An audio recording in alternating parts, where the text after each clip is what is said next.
Hello and welcome to Angle Relationships and Quadrilaterals. This is Chapter 8, Lesson 7 from the Nelson Math Focus textbook, and I'm Andreas Burko from St. John Fine Arts School. Our goal today is to demonstrate and use the sum of the interior angles of a quadrilateral. Those are some fancy words. We learned in our last lesson that interior angles are the angles that are made inside the shape. So all the corners of a shape, those are the interior angles. And a quadrilateral is just a shape that has four sides. So it could be a square, it could be a diamond, it could be anything with four sides.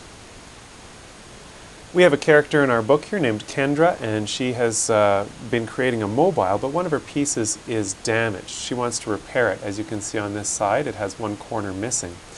She wants to know if she can figure out what the angle is for that particular corner.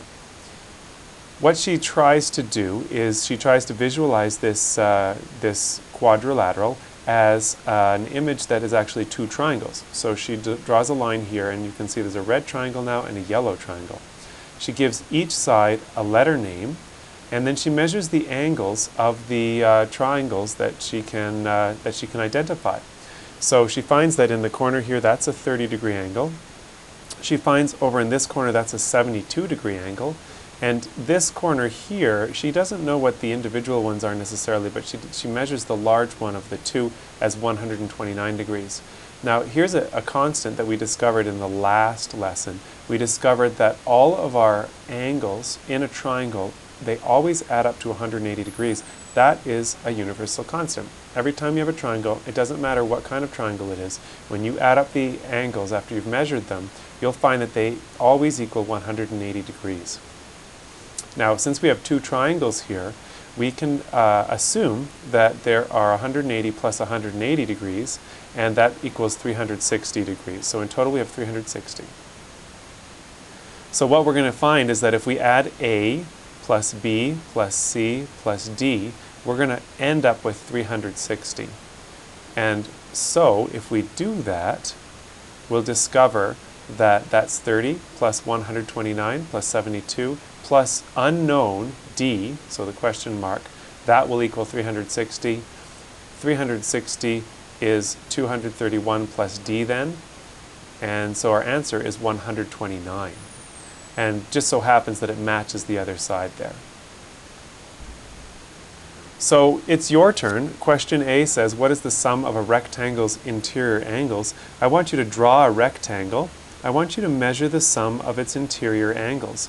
Tell me how you know that the sum of the interior angles is equal to a certain number that you determine.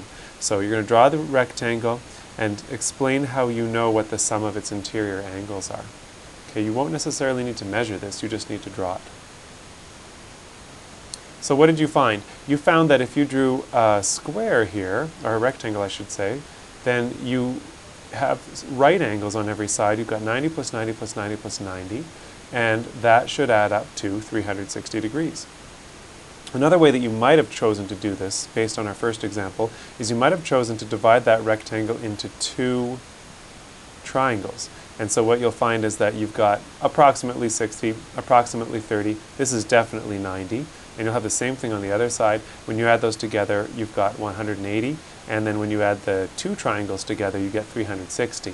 So two ways to look at it. If you have a rectangle, if you have a diamond, if you have a kite shape like in our mobile, you're going to definitely get 360.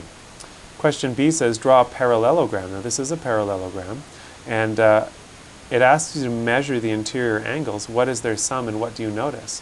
Well, if we assume that these angles are 60 and 60 and 120, 120, then we're going to add those together and we're going to get 360. So what the book is trying to show us is that no matter what kind of quadrilateral you have, you always get 360 degrees. Last question is, what is the sum of another quadrilateral's interior angles? Here is another type of quadrilateral that I've drawn here, and you'll see that if we add those together, we're still going to get 360 degrees. So one thing to remember is 180 degrees for triangles, 360 for quadrilaterals. Thanks for joining me. That's the end of our lesson.